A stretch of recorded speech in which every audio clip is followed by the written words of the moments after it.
people like me.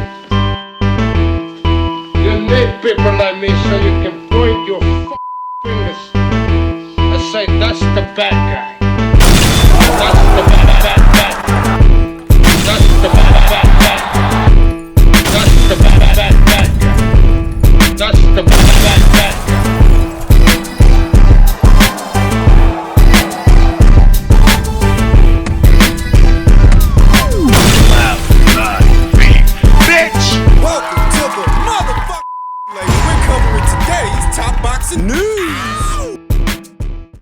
Okay, we'll start with this. Interesting developments in the women's featherweight division as Mexico's former WBC world champion Yeimi Mercado weighs in at 124 pounds ahead of her 10-round featherweight match with Colombia's own Flor Rodriguez Thursday at Arena Ciudad de Mexico, live on YouTube. We haven't seen Yeimi in a while since her loss to Ellie Scottney in what was the summer of the previous year. It would seem that she strategically charted her return to happen just as Ellie Scottney is moving up. Now, while Yeimi's next fight is going to be at featherweight, I don't get the impression she's going to campaign there moving forward because she's already lost to Amanda Serrano, who holds 2 of the 4 titles there, and Ellie Scottney is set to move up there, challenge Tiara Brown, potentially become a champion there too. Thus, the world title picture would be gridlocked for Yeimi Mercado. She didn't come in at the limit. She came in at 124, making 122, where she used to reign as a champion,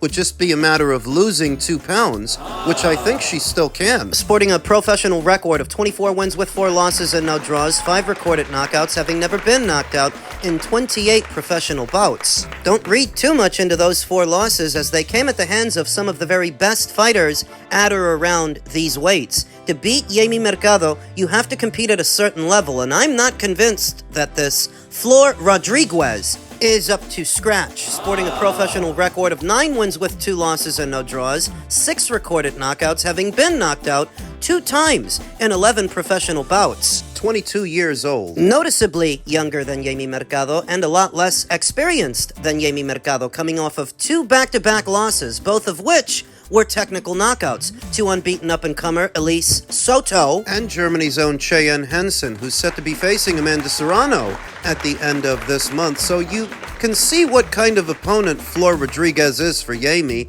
and what kind of fight this is. It's a rebound fight, a tune-up, in a fight that I expect Yeimi Mercado to win, potentially on her way back down to 122 pounds, where the belt situation has become a lot more clear, and it just so happens that Yeimi already has a cushy rank via the WBC to fight for her old belt there. As stated, it's almost like she waited out the situation at 122, waited for Ellie Scottney to move up so that she could return and eventually move back down. The promoter of the show, Fernando Beltran of Zanfer Promotions, who's been Yeimi Mercado's promoter for many, many years now. What's interesting is that there does seem to be some involvement from the IBA. The same IBA that used to oversee all of the amateur boxing before they were stripped of recognition by the IOC, subsequently throwing their hat in the ring of professional boxing and staging professional boxing cards, boxing matches. There seems to be some affiliation here between Zanfer Promotions of Mexico and the IBA. They're going to be doing more business moving forward. So the former champion looks to be on her way back, and in my opinion, back down to 122. There's just one catch, one caveat. If she wants to fight for her old green and gold title, she has to go through Sky Nicholson to do it, because Sky is the WBC's interim champion. I haven't heard news yet of the WBC elevating her to full champion. That could still happen. But whether they elevate Sky Nicholson to full champion status now or wait to do it later, if Yeimi wants to fight for her old title, that would put her on a collision course with Sky. It's not a bad fight. And Yeimi Mercado has beat at least one matchroom fighter before in Ramla Ali. Could she beat Sky Nicholson? There's only one way to find out. They may be on a collision course, and if not, there are 3 other alphabet titles at 122 set to become vacant very soon that Yeimi could just as easily fight for one of them. After she fights tomorrow south of the border, I anticipate she's going to beat Flor Rodriguez. It's just a question of how. Does she win a decision or does she stop her like the last 2 girls did? We'll see. In men's welterweight news, ahead of this weekend's welterweight contest, why Jack Catterall targeted Shakram Giyasov instead of waiting on Devin Haney. Catterall is sat just behind world champion Devin Haney at the top of the WBO welterweight rankings since December of last year. The welterweight division is full of big names, but, maybe understandably, they seem intent on fighting each other or tempting other well-known fighters up from 140, rather than taking care of their mandatory obligations. Catterall has been here before. He reached the top spot in the WBO junior welterweight rankings all the way back in December of 2018, but didn't receive his first world title shot until he boxed then undisputed champion Josh Taylor in February of 2022 after realizing that a fight with Haney was unlikely to happen in the near future. The 32-year-old from Chorley and his team considered their options and decided to change their plan of attack. This weekend, Catterall and Shakram Giyasov will fight for a WBA belt on the ring's Glory in Giza card, which is headlined by The Ring and WBC heavyweight title showdown between Alexander Usyk and kickboxing legend Rico Verhoeven. You gotta love a fight like this and the mentality of a fighter like Jack Catterall, because in taking the Giyasov fight, instead of waiting around for Devin, it actually creates an exciting fight that has an air of intrigue. It's not a foregone conclusion that Jack wins, but it's not a foregone conclusion that Giyasov wins either. How long did I wait as the WBO's mandatory? I think it was almost coming up on 3 years, and it was the most frustrating time of my life, Catterall told The Ring. So, for me, if there's a fight on the table, it has to warrant turning that opportunity down. This did. A WBA regular world title on a massive bill, 8 to 10 weeks away from when it got proposed. I'm not going to say no to that. I could have been sat or being asked if I wanted a tick-over fight. I'm 32 years old. I'm ready to fight anybody, so if Haney ain't gonna fight, and that's what I'm being told, then give me Shakram. Being Devin's mandatory, could they have not forced the issue with the WBO? You know that they probably could have, but that would have still created a more long and drug-out scenario that would have taken more time to situate, whereas this is the more immediate effect. Moving to fight the undefeated Giyasov is a gamble, but Catterall has decided to seize the bull by the horns and make himself a major player in the division. Beating the Uzbek is just the first stage of his plan. Now, Jack doesn't have the same decorated amateur background as a Shakram Giyasov, but as a professional, he is more experienced and he has been in there with the better fighters. Rolando Romero is the current WBA welterweight champion, and the Las Vegas man will immediately rise to the top of Catterall's hit list should he get past Giyasov. My understanding is there's a contract in place with a timescale. He's got to defend his title against me when I beat Shakram. If not, you vacate and then we're on the hunt for more fights. Catterall said, I was never prepared to do what I did years ago and almost be forced to sit on the bench and wait because it never worked out.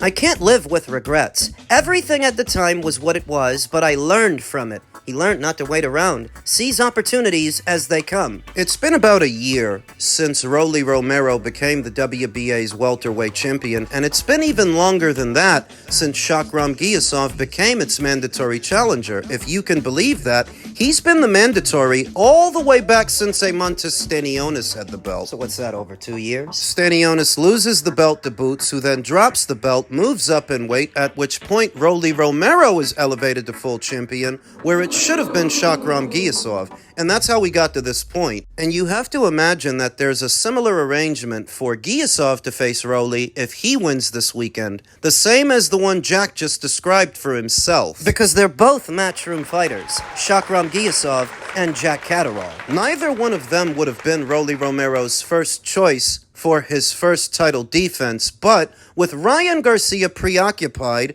with a Conor Benn fight, Devin Haney, things not working out with him, this is what he's got to settle on. This is what he's got. Devin wanted too much money. A unification match with Devin Haney was proving too expensive for the people at the PBC, but also Devin wanted too much money. How much would it have costed Matchroom to make a fight between Devin and their man, Jack Catterall, who's his mandatory? Another reason to go another route. Not just how much time it would have costed you, but how much money. Devin Haney has fast become a very difficult fighter to deal with, resulting in a lack of activity from him and a lack of interest from the promoters and some of their fighters. Pardon me if I'm not broken up about a fight between Devin and Jack not being made, as stylistically, that would not have been a good watch. I can't think of more fights, more boring than that one would have been. The one we're getting this weekend is stylistically better, easier to digest. This will be the second time we see Bozy Ennis's version of Jack Catterall. We saw him for the first time in Jack's last fight, and Jack managed to force a stoppage. Which is really saying something, because Jack's not known as a knockout merchant. It would seem that Bozy's version of this fighter is a bit more aggressive and a bit more come forward, sitting on his punches more. Easing into a more aggressive style of fighting, whereas Giyasov, he's aggressive all on his own. It's not an adjustment for him, that's just the way that he fights. Who wins this weekend? I almost don't want to pick. You have to imagine that waiting 2 years in limbo for a title shot that never came, Giyasov is hungry, but then again so is Jack Catterall, who didn't want to wait around for Devin Haney. And he is more experienced than Shakram. Tough fight to edge indeed. Whatever the case, Romero is on the hook to face the winner, and it's been over a year since he last fought. I don't know how much longer the WBA is going to keep letting him get away with this, especially when they're not making any money from him holding that title. So at some point, that becomes an inconvenience. An inconvenience for them. They'd make more money if it were a matchroom fighter holding the title, and so here we are. I think both Jack Catterall and Giyasov can beat Romero, so it doesn't really matter who he ends up with. He's up Schitt's Creek without a paddle, not at liberty to simply drop the belt and pursue somebody else, because if he drops that belt, he loses all value as a result. The only value in Romero is that he's a champion. That he has a belt. Without that, who the fuck needs him? As it pertains to yet another boxer that's going to be boxing this weekend, Richard Torres expects Caballel Blueprint to serve him well against Sanchez. Eventually, however, the aggressive southpaw anticipates his pressure will help him take complete control of their IBF heavyweight title elimination match in Giza, Egypt. Torres noticed that the Cuban contender didn't deal well with Agit Caballel constantly coming forward in their fight 2 years ago, and intends to implement elements of the WBC interim champion's plan when he faces Sanchez on the Alexander Usyk versus Rico Verhoeven undercard. It's important to note that Frank has only boxed once since then, and it wasn't against a good guy. I think Frank is a great fighter, Torres told the ring. I think being able to just compete with him and be on the same stage as him is really going to showcase where I'm supposed to be at, and I think my style does well against Frank. My pressure, my tenacity, and my grit towards the end of rounds is going to be something that's going to be a little troubling for Frank. I think Frank is going to do very well in the first 3 rounds, but we get through that. I think it's mine for the taking. Germany's Caballel, the ring's number 2 contender for Usyk's crown, is the only opponent to beat Sanchez. Caballel sent Sanchez to the canvas 2 times in the 7th round and knocked him out in May of 2024 at the ANB Arena in Riyadh, Saudi Arabia. Caballel is an incredible fighter, Torres said. He's almost like the bogeyman of the division right now, you know? And so definitely being able to see how he did, his tactics against Frank, that's something I'm going to be looking at. But we are different fighters. We fight differently. Where Richard Torres differs from an Agit Caballel is, while they both have fast feet, because of Richard Torres' limited stature, he really is limited to coming forward and being a pressure guy, whereas Agit Caballel has shown more ability to not only box on the front foot being aggressive, but also box on the back foot. Move around, like he did against Derek Chisora many years ago in Monte Carlo, boxing him up and winning a decision. I think I bring a similar type of pressure, but in a different manner a little bit. Mine's is a little bit more jittery. Mine's is a bit more on the edge type of thing. Caballel is just more asserting pressure that he just keeps the entire fight. But I think I can use a lot of the tactics Caballel did in this fight as well and give it all I've got. The right-handed Caballel battered the taller Sanchez to the body, which made him a more stationary target. Both knockdowns were caused by body blows, the second of which left Sanchez unable to beat referee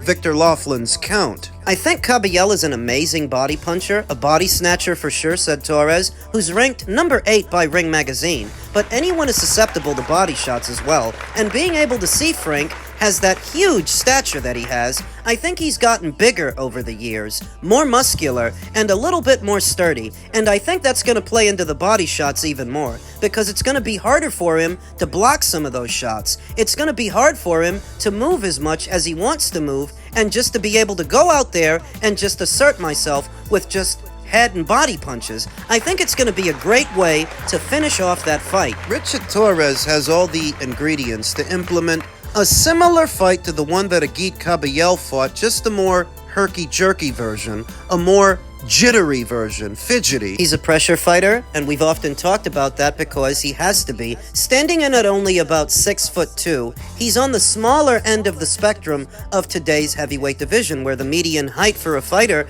is anywhere in between 6'4" to 6'7". But in today's heavyweight division, where a lot of the fighters are actually very slow and cumbersome, that compact stature isn't the disadvantage that it sounds. Hunkering down, fighting at a slight crouch, bending at the waist and knees, a fighter like Richard can make himself a very small target, where the opponents have to punch down to hit him, and in doing so, they leave themselves open for looping punches over the top. Frankie Sanchez is a heavyweight version of a pure boxer, and not even a very good one, limited to just staying on the perimeter of the ring, behind the straight punches, behind the jab, playing keep away all night. That's how he chose to fight Agit Kabayel. I anticipate that's how he's going to fight Richie, and that's why Richie is going to mow him down. It's going to make an awkward situation for Frankie. A very small target like that, barreling forward, throwing looping punches over the top while he does it, you trying to stay out the way. Trying not to get hit. It may sound strange to people that Frankie would probably have an easier time with a bigger guy, a guy who's more eye level to him, since he wouldn't have to punch down to hit him. Perfect example. He did well against F.A. Ajagba, who's a very tall, long fighter. But with Agit Kabayel, who's a bit more compact, you see what happened. And what's about to happen when the opening bell sounds and he's opposite the ring Richard Torres. In what is the most important fight of Richard's young career so far. This is an IBF final eliminator that lines him up for Usyk, who I don't expect him to get. I don't expect them to fight. But so long as Richie keeps winning, stays the course, and holds his position, he's in line to become this division's next IBF champion, and the first American champion that this division would have produced in a long time. Give him a minute, and he could become a major player in this division inside of the next 12 months. As the old line is phased out, the new one emerges. The young lions, like Richard Torres. I'm a bit undecided when it comes to Giyasov versus Catterrall, but I'm more decisive on this one. I like Richard Torres to win. I like Richard Torres to win by way of knockout, mid to late. Say, round 8 or round 9. Could be sooner than that, because this kid hits hard. Agit Kabayel has already laid the blueprint for everybody in the division to know how to handle a Frankie Sanchez, and it also helps that Richard racked up some experience with Guido Vianello, another long and limber fighter who likes to move around. He was able to get to him. I think he'll be able to get to Frank. I like Richard to win.